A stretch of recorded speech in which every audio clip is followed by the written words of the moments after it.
സന്ദേശം. ബാപ്പാ, നിങ്ങള് നമ്രൂദിന്റെ ഭരണത്തിലല്ലേ? നമ്രൂദ് താകൂത്താന്നറിയില്ലേ ബാപ്പാ? അള്ളാന്റെ ഭരണാണ് ഭൂമിയിൽ വേണ്ടെന്നറിയില്ലേ ബാപ്പാ?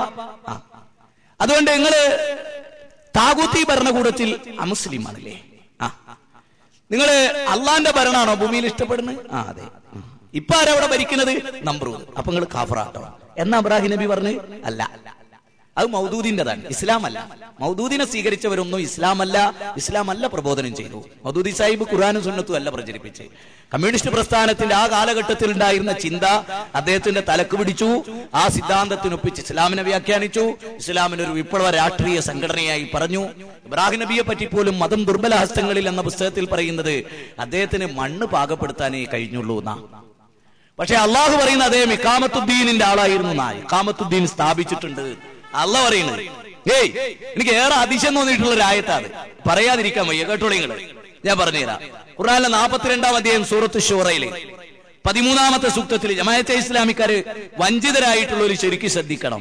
ഇഖാമത്തുദ്ദീൻ എന്ന് പറഞ്ഞാൽ ഇസ്ലാമിന്റെ ഭരണം സ്ഥാപിക്കലല്ല എന്നാ ഖുർആൻ പറഞ്ഞത്. ഇഖാമത്തുദ്ദീൻ എന്ന് പറഞ്ഞാൽ അള്ളാഹ് പഠിപ്പിച്ച ദീനനുസരിച്ച് ഒരാൾ ജീവിക്കല. അഖീമുസ്സലാത്ത എന്ന് പറഞ്ഞാൽ നിസ്കാരത്തെ സ്ഥാപിക്കുക അല്ല, നിസ്കാരം നിലനിർത്തുക എന്ന 5 കാര്യവും. അതുപോലെ ഇസ്ലാമിനെ നിലനിർത്തുക, ഇസ്ലാമിന്റെ ആദർശത്തെ നിലനിർത്തുക, അല്ലാതെ ഒരു ചട്ടക്കൂടിൽ ഭരണത്തെ നിലനിർത്തുക എന്നല്ല. അങ്ങനെയാണെങ്കിൽ കുറച്ചൊന്നും കൊയങ്ങിപ്പോവും. കാരണം ഖുർആന്റെ ആയത്ത് തെറ്റാന്ന് പറയേണ്ടി വരും. ഒന്നുകിൽ ജമാഅത്തെ ഇസ്ലാമി ശരി എന്ന് പറയണം, അല്ലെങ്കിൽ അള്ളാഹ്ക്ക് തെറ്റീന്ന് പറയണം. അള്ളാഹ്ക്ക് തെറ്റീന്ന് ഏതായാലും ഈമാനുള്ളവർക്ക് പറയാൻ വയ്യല്ലോ. അപ്പൊ ജമാഅത്തെ ഇസ്ലാമിക്ക് തെറ്റി എന്ന് പറയലാണ് അതിന്റെ ശരി. കാരണം അള്ളാഹു, നിങ്ങൾ നോക്കൂ, ശറഅ ലക്കും മിനദ്ദീനി മാ വസാ ബിഹി നൂഹൻ വല്ലദീന ഔഹൈനാ ഇലൈക വമാ വസൈനാ ബിഹി ഇബ്രാഹീമ വമൂസ വഈസ അന്നഖീമുദ്ദീൻ. ശ്രദ്ധിക്കണം, അന്നഖീമുദ്ദീന വലാ തതഫറഖൂ ഫീഹി ഖബ്റ അലൽ മുശ്രികീന മാ തദഊഹും ഇലൈഹി. വിശുദ്ധ ഖുർആൻ സൂറത്ത് 42-ാം അധ്യായം സൂറത്ത് ശൂറയിലെ 13-ാമത്തെ സൂക്തം പറയാ എന്താ? നൂഹിനോട് നാം കൽപ്പിച്ചതും നിനക്ക് നാം ബോധനം നൽകിയതും ഇബ്രാഹിം, മൂസ, ഈസ എന്നിവരോട് നാം കൽപ്പിച്ചതുമായ കാര്യം നിങ്ങൾ മതത്തെ നേരാവണ്ണം നിലനിർത്തുക. അതാണ് ഇഖാമത്തുദ്ദീൻ. അപ്പൊ നിങ്ങൾ ആലോചിക്കുക, ഭരണം ഉണ്ടാക്കലാണ്. ഈസാ നബിയെ സ്ഥാപിച്ചോ? ഇബ്രാഹിം നബി അലൈഹിസ്സലാത്തു വസ്സലാം സ്ഥാപിച്ചോ? അപ്പൊ ഇഖാമത്തുദ്ദീൻ എന്ന് പറഞ്ഞ ഭരണം സ്ഥാപിക്കലാണെങ്കിൽ അള്ളാന്റെ കൽപ്പന ഇബ്രാഹിം നബി ലംഘിച്ചു എന്നാണോ? ഈസാ നബി ലംഘിച്ചു എന്നാണോ? മൂസ അലൈഹിസ്സലാത്തു വസ്സലാം ലംഘിച്ചു എന്നാണോ? എന്താ മനസ്സിലാക്കേണ്ടത്? അപ്പൊ നേരെ ചൊവ്വേ തൗഹീദ് അനുസരിച്ച് അള്ളാന്റെ കൽപ്പന അനുസരിച്ച് ജീവിക്കാന്നാണ് ഇഖാമത്തുദ്ദീൻ എന്ന് പറഞ്ഞ കേട്ടോ. സ്വന്തം കുടുംബത്തിൽ പോലും ഒരാള് പൂർണ്ണമായിട്ട് അനുസരിച്ച് ഇഖാമത്തുദ്ദീന്റെ ആളാണ്. കൃത്യമായി നിസ്കരിച്ച്, കൃത്യമായി ബിദ്അത്തില്ലാതെ, ശിർക്കില്ലാതെ അള്ളാഹനെ മാത്രം ആരാധിച്ചാൽ ഓൻ യഥാർത്ഥത്തിൽ ഇഖാമത്തുദ്ദീനിന്റെ ആളാണ്. അല്ലാതെ ഭരണം ഉണ്ടായിടത്തൊക്കെ മാത്രമേ ഇതുള്ളൂ എന്ന് പറയൽ ഖുർആനെതിരാണ്. ഇബ്രാഹിം നബിനോട് പറഞ്ഞല്ലോ അല്ലാഹു ഇഖാമത്തുദ്ദീന്, അത് ഭരണം സ്ഥാപിക്കലാണ്. ഇബ്രാഹിം നബിക്ക് അത് തിരിയാതെ പോയി മൗദൂദിക്ക് മാത്രം തിരിഞ്ഞു എന്ന് വരുമല്ലോ. അങ്ങനെ ചെയ്താലും വരാൻ വഴിയില്ല. പൊട്ടൻ ഇബ്രാഹിം നബി ആകാൻ തരക്കേടില്ല, മൗദൂദി ആയിക്കോട്ടെ, അതിന് കുഴപ്പമില്ല. പൊട്ടത്തരം പറഞ്ഞാൽ പിന്നെ പൊട്ടനാവുമല്ലോ അല്ലേ? ഇബ്രാഹിം നബിയെ പറ്റി പറഞ്ഞ എല്ലാം കടമകൾ പൂർത്തിയാക്കിയ ആളെന്നാ. അള്ളാഹ്ക്ക് ഏറ്റവും ഇഷ്ടപ്പെട്ട ഒരാളാണ്. പടച്ചോൻ സർട്ടിഫിക്കറ്റ് കൊടുക്കണേ ചെറിയ സംഗതിയല്ലല്ലോ. ഉള്ളും പുറവും അറിയുന്നവനാണല്ലോ പടച്ചോൻ. ആലിമിൽ ഗൈബി വശഹാദ. നമുക്കൊരാളെ പറ്റി അയാൾ നല്ലതാ പറയാ, അയാൾ ഉള്ളു നോക്കിയിട്ട് പറയാൻ കഴിയില്ല, പുറമോടി കണ്ടിട്ടേ പറയാൻ പറ്റൂ. ഉള്ളും പുറവും അറിയുന്ന അള്ളയാണ് ഇബ്രാഹിം നബി കടമ പൂർത്തിയാക്കിയത്. ജമാഅത്തേര് പറഞ്ഞ എന്താ അറിയോ? അത് പാകപ്പെടുത്താനേ കഴിഞ്ഞുള്ളൂ, അതിന്റെ ഇടക്ക് മരിച്ചു ചെയ്യുന്ന. അപ്പൊ ആരാ തെറ്റ്? അള്ളാഹ്ക്കാ തെറ്റ്? അല്ല, അള്ളാഹ്ക്ക് തെറ്റിയിട്ടില്ല, തെറ്റിയില്ല അല്ലെ? സർവജ്ഞനാണ് പടച്ച തമ്പുരാൻ. അപ്പോ ഞാൻ പറഞ്ഞിടത്തേക്ക് മടങ്ങി വരട്ടെ. 19-ാം അധ്യായത്തിൽ മഹാനായ ഇബ്രാഹിം നബി ബാപ്പാനെ ആദ്യം വിളിച്ചിട്ട് പറഞ്ഞ സന്ദേശം തൗഹീദാണ്. ഒന്നാമതായി ബാപ്പ ഭൗതികമായി ലോകത്ത് ബൗദ്ധൈവത്വത്തിന്റെ നിരർത്ഥകതകളെ കൃത്യമായി സൂചിപ്പിച്ചുകൊണ്ടാണ് മഹാനായ ഇബ്രാഹിം നബി തന്റെ ദഅവത്ത് ആരംഭിക്കുന്നത്. ആദ്യമായി തന്നെ പറയുന്ന പടച്ചോൻ ആരാധിക്കേണ്ട ഏകത്വത്തെ കുറിച്ച് പറഞ്ഞുകൊണ്ടാണ്, അള്ളാഹുവിനെ മാത്രം ആരാധിക്കണമെന്ന് പറഞ്ഞുകൊണ്ടാണ്. എന്നിട്ട് പറഞ്ഞു അദ്ദേഹം, യാ അബതി ഇന്നി ഖദ് ജാഅനി മിനൽ ഇൽമി മാ ലം യഅതിക ഫത്തബിനി അഹദിക സിറാത്തൻ സവിയ. എന്റെ പിതാവേ, വീണ്ടും അദ്ദേഹം വിളിച്ചു. 43-ാമത്തെ സൂക്തം, എന്റെ പിതാവേ, എന്റെ പൊന്നാര ബാപ്പ, എന്റെ പ്രിയപ്പെട്ട ബാപ്പ, തീർച്ചയായും താങ്കൾക്ക് വന്നു കിട്ടിയിട്ടില്ലാത്ത ഒരറിവ്, ഒരു ജ്ഞാനം, ഒരു ഇൽമ് അത് എനിക്ക് വന്നു കിട്ടിയിട്ടുണ്ട്. ആ ഇൽമിന്റെ അടിസ്ഥാനത്തിലാണ് ഞാൻ നിങ്ങളെ ക്ഷണിക്കുന്നത്. പാരമ്പര്യമായി നാട്ടാചാരവും നാട്ടുനടപ്പും അനുകൂലിക്കുന്നവർക്ക് പലപ്പോഴും സാക്ഷാൽ ദീന് ഇൽമായി തോന്നാറില്ല, അല്ലേ? എന്തെല്ലാം മുടന്തൽ ന്യായങ്ങളാണ് ആളുകൾക്ക് വലിയ ഗൗരവമായിട്ട് തോന്നാറുള്ളത്. പടച്ചോനെ മാത്രം വിളിച്ചു പ്രാർത്ഥിക്കണം എന്ന് പറയുമ്പോൾ എന്തോ ഒരു മോശം. മൊയ്തീൻ ശേഖനെ കൂടെ ആരാധിക, അത് ഭയങ്കര ഉസ്താദ് ഭയങ്കര പ്രസംഗമായിരുന്നില്ലേ എന്ന് പറയുന്ന ഒരു കൗമ്. ഇത് അല്ലല്ലാത്തവരെ വിളിച്ചു പ്രാർത്ഥിക്കാന്ന് പറഞ്ഞ് പ്രസംഗിക്കുന്ന മുസ്ലിയാക്കന്മാരോട് ഭയങ്കര പ്രിയം. അള്ളാനെ മാത്രം വിളിച്ചു പ്രാർത്ഥിക്കാനോ, എടാ ഓനൊന്ന് കല്ലെറിയണ്ടേ, പടച്ചോൻ പറ്റിയല്ല പറയുന്നത്, വിടരുത് എന്ന് പറയുന്ന ഒരു കൗമ് നമ്മുടെ രാജ്യത്ത് വളർന്നു വരികയാണ്, മുസ്ലിം സമൂഹത്തിൽ വളർന്നു വരികയാണ്. എല്ലാ അർത്ഥത്തിലും തിന്മയിലേക്ക് സമുദായം കൂട്ടുകയാണ്. അവിടെയാണ് ഇബ്രാഹിം നബിയുടെ ദഅവത്ത് നമ്മൾ മനസ്സിലാക്കേണ്ടത്. യാ അബതി ഇന്നി ഖദ് ജാഅനി മിനൽ ഇൽമി മാ ലം യഅതിക ഫത്തബീനി അഹദിക സിറാത്തൻ സവിയ. എന്റെ ബാപ്പ, നിങ്ങൾക്ക് കിട്ടാത്തൊരു ഇൽമ എനിക്ക് പടച്ചോന്റെ അടുത്തുനിന്ന് കിട്ടിയിട്ടുണ്ട്. അതുകൊണ്ട് ഞാൻ നിങ്ങളെ നേരായ പാതയിലേക്ക് നയിക്കാം. ആകയാൽ താങ്കൾ എന്നെ പിന്തുടർന്നോളൂ. തീർച്ചയായും ഞാൻ താങ്കൾക്ക് ശരിയായ മാർഗം കാണിച്ചു തരും, ശരിയായ മാർഗം. ഇബ്രാഹിം അലൈഹിസ്സലാത്തു വസ്സലാം മഹാനായ പ്രവാചകൻ, അദ്ദേഹം സ്വന്തം പിതാവിനെ സത്യത്തിലേക്ക് ക്ഷണിച്ചു. യാ അബതി യാ അബതി ലാ തഅബുദു ശൈത്താൻ ഇന്ന ശൈത്താന കാന ലിർറഹ്മാനി അസിയ. എന്റെ പിതാവേ, താങ്കൾ പിശാചിനെ ആരാധിക്കരുത്.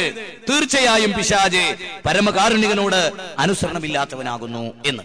ഇവിടെ പിശാചിനെ ആരാധിക്കരുത് എന്ന് പറഞ്ഞല്ലോ, അപ്പൊ ഇബാദത്തിന് അനുസരണം എന്നാണല്ലോ അർത്ഥം എന്ന് ചില വിദ്വാന്മാര് പറയാറില്ല. അല്ല എന്നുള്ളതാണ് സത്യം. ഇവിടെ ആലങ്കാരികമായ മജാസിയായ ഒരു പ്രയോഗമാണ്. പിശാചിനനുസരിച്ച് ഒരാൾ കള്ളുടിച്ചാൽ അയാൾ ശിർക്ക് ചെയ്തു എന്ന് പറയോ? ഇസ്ലാമിന്റെ ബാലപാഠം അറിയുന്നത് പിശാചിനനുസരിച്ച് ഒരാൾ പുകവലിച്ചു, അയാൾ മുശ്രിക്കാവോ? പിശാചിനനുസരിച്ച് ഒരാൾ വ്യഭിചരിച്ചു, അയാൾ മുശ്രിക്കാവോ? പിശാചിനനുസരിച്ച് ഒരാൾ അല്ലാത്തവരെ വിളിച്ച് പ്രാർത്ഥിച്ചു, അയാൾ മുശ്രിക്കാവോ? മുശ്രിക്കാവൂല്ലേ? അപ്പൊ അനുസരണല്ല വിഷയം, അനുസരിച്ച് ചെയ്ത പ്രവൃത്തിയാണ് വിഷയം. എളുപ്പായി. ഒരാള് അയാൾക്ക് തോന്നുകയാണ്, പിശാചി തോന്നിപ്പിക്കാണ്, എന്തിനാ ഇരുന്ന് മൂത്രയിക്കുന്നത്, നിന്നിട്ട് സിബ് അയച്ചിട്ട് കേൾക്കാണ്ടാണ് മൂത്രയിക്കാന്ന് ഒരുത്തന് തോന്നി. ഒരു മുസ്ലിമിന് അങ്ങനെയാണ് മൂത്രയിച്ചു പിശാചിനനുസരിച്ച്. ഓ മുശ്രിക്കായി എന്ന് പറയാൻ പറ്റുമോ? പറ്റൂല, അല്ലേ? ഒരാൾ സിനിമക്ക് പോയി, അയാൾ മുശ്രിക്കായി എന്ന് പറയാൻ പറ്റുമോ? പിശാചിനനുസരിച്ചതാ. അപ്പൊ പിശാചിനനുസരിച്ചാ മുശ്രിക്കാവൂ? അതാണോ അവിടെ പറഞ്ഞത്? അല്ല, ഇവിടെ പിശാച് അല്ലാത്തവർക്കുള്ള ഇബാദത്ത് ഭംഗിയായി തോന്നിപ്പിച്ചു കൊടുത്തു. ആ അനുസരണത്തിലൂടെ പിശാച് ബാപ്പാനെ കൊണ്ട് ശിർക്ക് ചെയ്യിപ്പിച്ചു. അതിനെ പറ്റിയാണ് ഈ പറഞ്ഞത്. ഏത് പൊട്ടനും തിരിയും, പക്ഷെ ഇവർക്ക് തിരിയൂല. ആർക്ക്? ഞാൻ നേരത്തെ പറഞ്ഞ മൗദൂദിസ്റ്റുകൾക്ക്. അപ്പോ യാ അബതി ലാ തഅബുദു ശൈത്താൻ ഇന്ന ശൈത്താന കാന ലിർറഹ്മാനി അസിയ. എന്റെ പിതാവേ, താങ്കൾ പിശാചിനെ ആരാധിക്കരുത്. തീർച്ചയായും പിശാച് പരമകാരുണികനോട് അനുസരണമില്ലാത്തവനാണ്. യാ അബതി ഇന്നി അഖാഫു അൻ യമസ്സക അദാബുൻ മിനർ റഹ്മാനി ഫതകൂന ലിശൈത്താനി വലിയ. ഇതാണ് മർമ്മപ്രധാനമായ ഒരു ഭാഗം. യാ അബതി, എത്ര സ്ഥലത്താണ് എന്റെ പ്രിയപ്പെട്ട ബാപ്പ, ഇന്നി അഖാഫു അൻ യമസ്സക അദാബുൻ മിനർ റഹ്മാനി ഫതകൂന ലിശൈത്താനി വലിയ. എന്റെ പിതാവേ, തീർച്ചയായും പരമകാരുണികനിൽ നിന്ന് വല്ല ശിക്ഷയും താങ്കൾക്ക് ബാധിക്കുമെന്ന് ഞാൻ ഭയപ്പെടുന്നു. അപ്പൊ എന്താ? ഓരോ മനുഷ്യർ ശിർക്കിലേക്ക് നടന്നു നീങ്ങുമ്പോ അള്ളാഹുവിന്റെ ശിക്ഷക്ക് അവർ വിധേയരാണ്. കാരുണ്യമുള്ളവർ, കരുണയുള്ളവർ, ദയയുള്ളവർ, മനുഷ്യരെ സ്നേഹിക്കുന്നവർ, അരുത് കാക്ക, അരുത് മൂത്താപ്പ, അരുത് അമ്മായി, അരുത് ബാല, അരുത് ജോസഫേ, അരുത് സാറാമേ, അരുത് ഏലിയാമേ, അരുത് ആമിനക്കുട്ടി എന്ന് പറയാൻ ലോകത്ത് ഇനി ഒരു നബി വരാനില്ല, ഇനി ഒരു വേദഗ്രന്ഥം അവതരിക്കാനില്ല. ഇബ്രാഹിം നബിയുടെ മില്ലത്ത് പിന്തുടരുമ്പോ തീർച്ചയായും നമ്മൾ മനസ്സിലാക്കേണ്ട ഏറ്റവും പ്രധാനമായ വശങ്ങളിൽ ഒന്നാണ് ഇന്നി അഖാഫു അൻ യമസ്സക. തീർച്ചയായും ഞാൻ നിങ്ങളിൽ ഒരു ശിക്ഷ, പടച്ചോന്റെ ശിക്ഷ, കണ്ടോ, അള്ളാന്റെ ശിക്ഷ വരുന്നതിനെ ഭയപ്പെടുന്നുണ്ട്. അതുകൊണ്ട് ബാപ്പാ, നിങ്ങൾ ഇത് ഒഴിവാക്കണം, ഈ ശിർക്ക് ഒഴിവാക്കണം, നിങ്ങൾ തൗഹീദ് സ്വീകരിക്കണം എന്ന് പറയുകയാണ്. ഖാല അറായിബുൻ അൻ അൻത ആലിയതി യാ ഇബ്രാഹിം. ഇബ്രാഹിം നബിയോട് അദ്ദേഹത്തിന്റെ ബാപ്പ പറയാണ്, ഇബ്രാഹിം, ഞാൻ നിന്നെ കല്ലെറിഞ്ഞു കൊല്ലും, നീ പൊയ്ക്കോ. കണ്ടോ, ഇബ്രാഹിം നബി തൗഹീദ് സ്വീകരിച്ചപ്പോ ബാപ്പാക്ക് വെറുപ്പില്ല. ഇബ്രാഹിം നബി തൗഹീദ് അങ്ങോട്ട് പറഞ്ഞപ്പോ ബാപ്പാക്ക് വെറുപ്പായി. ബാപ്പ കല്ലെറിഞ്ഞു കൊല്ലുന്ന പറയണേ. എന്ത് പറഞ്ഞിട്ടാ? തൗഹീദ് പറഞ്ഞിട്ടില്ലേ? ബാപ്പാനെയും ഇബ്രാഹിം നബിനെയും ഒക്കെ പടച്ചോനെ വിളിച്ച് പ്രാർത്ഥിക്കണം, ആരാധിക്കണം എന്ന് പറഞ്ഞപ്പോ കല്ലെറിയെന്ന് പറഞ്ഞില്ലേ? കല്ലേറ് എന്തിനുണ്ടായത്? തൗഹീദിനാ. വെറുതെ നടന്നു വന്നവനെ കല്ലെറിയ അല്ല. വെറുതെ ഒരു മുസ്ലിം നടന്നു പോയപ്പോ ഇവിടുത്തെ മുസ്ലിങ്ങൾ കല്ലെറിഞ്ഞ അല്ല, അല്ലേ? അല്ല, അങ്ങനെ ഉണ്ടായിട്ടില്ല, അല്ലേ? അതെ, ശരി. അപ്പൊ എന്താ ഇവിടെ തൗഹീദ് പറഞ്ഞു. അത് മുഖത്ത് നോക്കി പറഞ്ഞു, വിളിച്ചു വിളിച്ചു പറഞ്ഞു, ബാപ്പാനോട് എണ്ണി എണ്ണി പറഞ്ഞു അല്ലേ. അങ്ങനെ പറഞ്ഞപ്പോ എതിർപ്പുണ്ടായി. ഇബ്രാഹിമി മില്ലത്തിൽ ഒന്നാമത്തെ ഭാഗം എന്താ? തുടക്കം കുടുംബത്തിൽ നിന്നാകട്ടെ എന്നാ. തുടക്കം കുടുംബത്തിൽ നിന്നാകട്ടെ. പല ആളുകളും ഗൾഫ് പോയിട്ടൊക്കെ തൗഹീദൊക്കെ പഠിച്ചു വരും, നന്നാവും. 1.5 മാസമൊക്കെ ആയിരിക്കും ലീവ് ഉണ്ടാവുക. അപ്പോ 2-3 കൊല്ലം നിന്നിട്ട് 1.5 മാസം ലീവിൽ വന്നിട്ട് ബാപ്പാനെ ചൊടിപ്പിക്കണ്ടെന്ന് വിചാരിക്കും അല്ലേ. അതുകൊണ്ട് ബാപ്പാനോട് തൽക്കാലം ഇത് പറയണ്ട, കുറച്ചുകൂടെ കഴിയട്ടെ, കേസറ്റൊക്കെ അയച്ചു കൊടുത്തിട്ടാവാം. ആര് പറഞ്ഞു നിങ്ങളോട് ആ കേസറ്റ് വാങ്ങാൻ ബാപ്പ ഉണ്ടാവും, ആ കേസറ്റ് അയക്കാൻ നിങ്ങളുണ്ടാവും? മഹാനായ കെ ഉമർ മൗലവി സാഹിബ് മർഹൂം റഹ്മത്തുള്ളാഹി അലൈഹി, അദ്ദേഹം ഒരിക്കൽ ഒരു സ്ഥലത്ത് 2 മുജാഹിദുകൾ മാത്രമുള്ള ദർഗയും ശിർക്കുമൊക്കെയുള്ള മുസ്ലിം ഭൂരിപക്ഷ പ്രദേശത്ത് ചെന്നു. പോകുന്ന സമയത്ത് മുജാഹിദ് പ്രവർത്തകർ പറഞ്ഞിട്ട്, മൗലവി ഞങ്ങൾ 1-2 പേരെ അവിടെ ഉള്ളു, കുറച്ച് മുമ്പാ, അതുകൊണ്ട് അവിടെ ഒരു ദർഗയും ശിർക്കും ഇതൊക്കെ ഉണ്ട്, തുടക്കത്തിൽ തന്നെ അത് പറഞ്ഞാൽ ചിലപ്പോ പ്രശ്നമാവും, അതുകൊണ്ട് നിങ്ങൾ പരലോകം പറഞ്ഞാൽ മതി അല്ലെ. ആളുകളൊക്കെ പറയണ്ടോ നിങ്ങൾ തൗഹീദ് തുടക്കത്ത് പറയണ്ട പരലോകം? ചെങ്ങാതി പരലോകത്തെത്തണേ തൗഹീദ് വേണ്ടേ? വെറുതെ പരലോകം പറഞ്ഞിട്ട് കാര്യമുണ്ടോ? ചങ്ങായിമാരെ, ആളുകൾക്ക് വിവരല്ല, പ്രത്യേകിച്ച് പണ്ഡിതന്മാർ പലപ്പോഴും വിവരമില്ലാത്ത ലൈഫുകളാണ് പലപ്പോഴും. ഇത് വലിയ വലിയ ഹോജാക്കളൊക്കെ പ്രസംഗിക്കുന്നതായിരിക്കും. തൗഹീദ് ആദ്യം പരലോകം. ചങ്ങായി, പരലോകം വിശ്വസിച്ചിട്ട് സ്വർഗത്തിലെത്തന്നെ തൗഹീദ് ഇല്ലാതെ നടക്കുവോ? ഒരാള് എയർപോർട്ടിൽ വന്നു, നല്ല വിസ ഉണ്ട്, നല്ല വിദ്യാഭ്യാസം ഉണ്ട്, വിസയില് ജോലിയുണ്ട്, എല്ലാം ഉണ്ട്, അതുകൊണ്ട് കാര്യമുണ്ടോ? പാസ്പോർട്ട് ക്ലിയർ അല്ല. പാസ്പോർട്ട് ഇല്ലാതെ ഒരാൾക്ക് എയർപോർട്ടിൽ നിന്ന് പുറത്തു പോകാൻ പറ്റുമോ? വിമാനത്തിൽ കയറാൻ പറ്റുമോ? എല്ലാം ഉണ്ടായിട്ട് കാര്യമല്ല, എല്ലാ നന്മകളും ഉണ്ടായിട്ട് കാര്യമല്ല. തൗഹീദ് ഉണ്ടാവണം.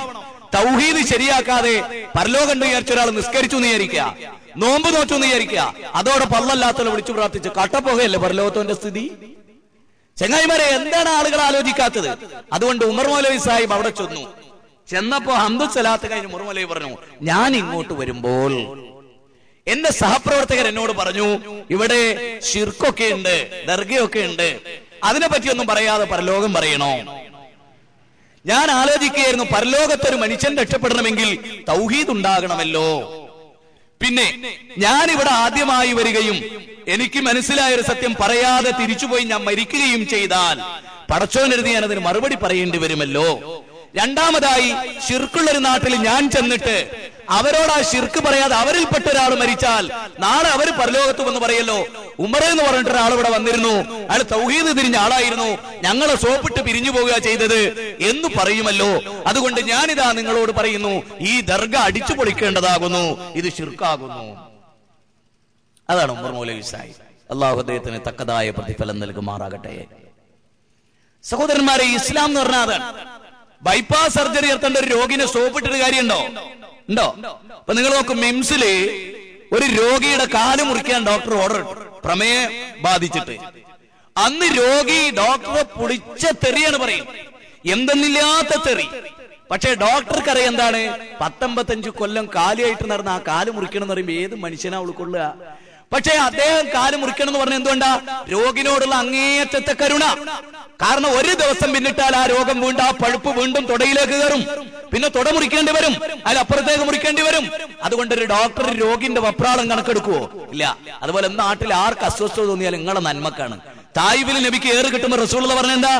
ഏതൊരു ജനതയുടെ വിമോചനത്തിന് വേണ്ടി ഞാൻ ഇങ്ങോട്ട് വന്നുവോ ആ ജനതയാൽ ഞാൻ കല്ലെറിയപ്പെട്ടു. ഇന്ന് ലോകത്ത് സുന്നികളെ ഏറ്റവും സ്നേഹിക്കുന്ന ആളുകൾ ആരറിയുന്നത്? സുന്നി പണ്ഡിതന്മാരല്ല, അല്ല, വല്ലാഹിൽ അലീം. സുന്നി പണ്ഡിതന്മാർ നിങ്ങളെ സ്നേഹിച്ചിട്ടേയില്ല. നിങ്ങളെ എങ്ങനെ എട്ടുകാലിയെ പോലെ ഞെക്കിപ്പി നിങ്ങളത് സമ്പാദിക്കാൻ കഴിയും എന്നേ അവർ നോക്കി. നിങ്ങൾ അരയിഞ്ച് പോലും അവർ സ്നേഹിച്ചിട്ടില്ല. ഇല്ല, ഞാൻ സത്യം ചെയ്ത് പറയുന്നു, പടച്ചോനെ സാക്ഷി നിർത്തി പറയും. ജമാഅത്തെ ഇസ്ലാമി നിങ്ങൾ അത്ര കണ്ട് സ്നേഹിച്ചിട്ടില്ല, എന്നാൽ അവരെക്കാൾ സ്നേഹിച്ചിട്ടുണ്ട്. കേരളത്തിൽ സുന്നികളെ, പ്രത്യേകിച്ച് AP സുന്നികളെ ഏറ്റവും ഇഷ്ടപ്പെട്ടവർ ഞങ്ങളാണ്, മുജാഹിദുകൾ. നിങ്ങൾ പരലോകത്ത് രക്ഷപ്പെടണമെന്ന് ഞങ്ങൾ വിചാരിച്ചു. അതുകൊണ്ട് നിങ്ങൾ എറിഞ്ഞാലും നിങ്ങൾക്ക് തൗഹീദ് പറഞ്ഞു തരാൻ ഞങ്ങൾ തീരുമാനിച്ചു. നിങ്ങൾ പരലോകത്തെത്തുമ്പോൾ ഇതാ ഞാൻ ഇവിടുന്ന് തുറന്നു പറയും, പരലോകത്ത് വരുമ്പോൾ നിങ്ങൾ ഏറ്റവും കൂടുതൽ ഇഷ്ടപ്പെടുക മുജാഹിദിനെ ആയിരിക്കും. കേരള നേതൃത്വത്തിൽ